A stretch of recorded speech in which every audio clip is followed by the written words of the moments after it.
Hello guys, I hope कि आप अच्छे होंगे। आज इस वीडियो में हम लोग सीखने वाले हैं गुणनखंड ज्ञात करना, वो भी बिल्कुल बेसिक कंसेप्ट के माध्यम से। यानी कि आप पहली बार भी देख रहे हैं, वीडियो को पूरा देख लेते हैं तो आपको बहुत अच्छा से समझ में आ जाएगा। तो ज़्यादा टाइम को वेस्ट ना करके चलिए वीडियो को शुरू करते हैं। तो देखिए यहाँ पे सेकेंड नंबर क्वेश्चन है 4s² माइनस 4s+1। ठीक है, तो यहाँ पर जब भी गुणनखंड का बात आता है तो बहुत सारे बच्चे क्या होते हैं, डरने लगते हैं। तो लेकिन आज से डरने की कोई ज़रूरत ना है, तो इसे आप ध्यान से देखिएगा, हम इसे बेसिक कंसेप्ट से बताएंगे। ठीक है, तो यानी कि जब भी गुणनखंड निकालना होता है तो यानी कि शुरू वाले पद को हम ए मानते हैं, और जो बीच वाला होता है मिडिल वाला इसे हम बी मानते हैं, और जो अचर पद होता है उसे हम सी मानते हैं। ठीक है, याद रखिएगा यहाँ पर। अब देखिए इसका एक फार्मूला होता है ए गुणे सी बराबर बी, यानी कि ए और सी में गुणा करना है और बी के बराबर लाना है। ठीक है, तो यानी कि ए का मान देखिए यहाँ पर क्या है, 4 है, और सी का मान यहाँ पर क्या है, 1 है। तो यानी कि जो अचर पद होगा उसका हमें गुणा करना होगा। यानी कि ए का मान हमें केवल 4 लेना है, ना कि s² लेना है। ठीक है, जो इसका गुणांक होगा उससे लेना है, और सी का मान क्या है, 1 है। यानी कि 4 में 1 से गुणा करेंगे तो सिंपली होगा, देखिए यहाँ पे ए का मान 4 और सी का मान 1 है, तो यहाँ पर लिखेंगे 1। ठीक है, यानी कि 4 में 1 से गुणा करेंगे क्या होगा, 4 होगा। ठीक है, अब यहाँ पे क्या करना है, देखिए ध्यान से, इसका क्या करना है, हमें फैक्टर करना है, यानी कि गुणनखंड निकालना है। ध्यान से देखिएगा, यहाँ पे 4 का हम फैक्टर निकालेंगे तो ये जाएगा 2 दूनी के 4। ठीक है, यानी कि ऐसे फैक्टर को दो भागों में ऐसे व्यक्त करना है, यहाँ पे प्लस का साइन है तो हमें प्लस करना होगा, अगर यहाँ पे माइनस का साइन होता है तो हमें माइनस करना होगा। ठीक है, ताकि हम उस फैक्टर को जोड़े तो यहाँ पर 4 आना चाहिए।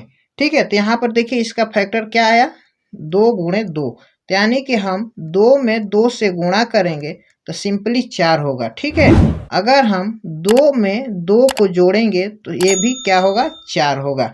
यानी कि 4 के जगह पे हम सिंपली इस वाले भाग को लिख सकते हैं। ठीक है, अब देखिए यहाँ पे हम इसे सजा कर लिखते हैं स्टेप बाय स्टेप।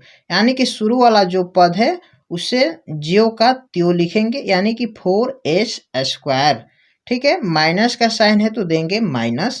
अब देखिए यहाँ पे इस 4 के जगह पे हम इस वाले भाग को लिखेंगे, क्यों, क्योंकि यहाँ पे प्लस का साइन है तो इसलिए दोनों हम फैक्टर को जोड़ेंगे। अगर यहाँ पे माइनस रहता तो हम माइनस करते। ठीक है, तो यानी कि 2 + 2, यानी कि कोष्ट में लिखेंगे 2 + 2, और यहाँ पर एस है तो सिंपली हम यहाँ पर एस से गुणा कर देंगे। ठीक है, अब आगे क्या है, प्लस का 1 है तो यहाँ पर हम 1 लिख देंगे। ठीक है, अब देखिए नेक्स्ट स्टेप में चलते हैं, तो यहाँ पर ये हो जाएगा 4s², माइनस का साइन है माइनस देंगे।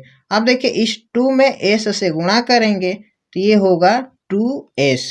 ठीक है, अब माइनस प्लस होता है माइनस, यानी कि 2 में s से गुणा करेंगे तो ये हो जाएगा 2s। अब प्लस का साइन है प्लस देंगे, यहाँ पर 1 है तो लिख देंगे 1। ठीक है, अब चलते हैं नेक्स्ट स्टेप की तरफ। यहाँ पर दो दो पद का हमें क्या करना है, पेयर बनाना, एक समूह लेना है। ठीक है, और इसमें इन दोनों में देखेंगे क्या चीज कॉमन मिल रहा है। ठीक है, तो यहाँ पर 4s² है और यहाँ पे 2s है, तो यहाँ पर देखिए 2 इन दोनों में मिल जाएगा कॉमन, और यहाँ पर s 2 है और यहाँ पर s 1 है, तो यानी कि s भी कॉमन मिलेगा। ठीक है, तो यहाँ पर इस वाले भाग को हम कॉमन ले लेते हैं, यानी कि 2s कॉमन लेते हैं। अब इसमें 4s² में 2s से भाग देंगे। ठीक है, यानी कि हम 2 से भाग देंगे 4 में तो ये 2 बार में जाएगा। ठीक है, अब देखिए यहाँ पर s² है, यानी कि s 2 बार है और यहाँ पर 1 बार है, तो एक s से एक s कट जाएगा तो अभी एक s बचेगा, बचेगा ना जी, बिल्कुल बचेगा। अब आगे माइनस का साइन है तो माइनस देंगे। अब 2s से इस 2s में भाग देंगे तो ये 1 बार में जाएगा। ठीक है, अब आगे माइनस का साइन है तो यहाँ पर लिखेंगे माइनस। अब देखिए इन दोनों में क्या कॉमन मिल रहा है, जहाँ पे कुछ भी कॉमन नहीं मिलता है तो सिंपली हम वहाँ पर एक कॉमन लेते हैं। क्या लेते हैं, एक कॉमन लेते हैं, बाकी ज्यो का त्यों लिख देंगे। यहाँ पर 2s है तो यहाँ पर 2s। अब देखिए यहाँ पे माइनस प्लस होता है माइनस। ठीक है, अब आगे प्लस आगे 1 है तो सिंपली 1 लिख देंगे। ठीक है जी, अब देखिए यहाँ पे जब भी हमारा गुणनखंड सही होता है तो ये जो डब्बा वाला मान होता है दोनों का मान सेम आता है। ठीक है, आप यहाँ से भी इसे चेक कर सकते हैं। तब एक इस डब्बे वाले को हम लिख लेंगे 2s-1 और एक इस जो कॉमन को लिए हैं यानी कि जो मान कॉमन लिए हैं उसे हम एक जगह लिख देंगे। यानी कि इस स्थिति में देखते हैं तो दोनों का मान सेम आया, यानी कि इसका 2 गुणनखंड हो गया। आई होप कि ये क्वेश्चन आपको बहुत अच्छा से समझ में आया होगा। अगर ये वीडियो आपको अच्छा लगा हो, वीडियो को लाइक कर दीजिए।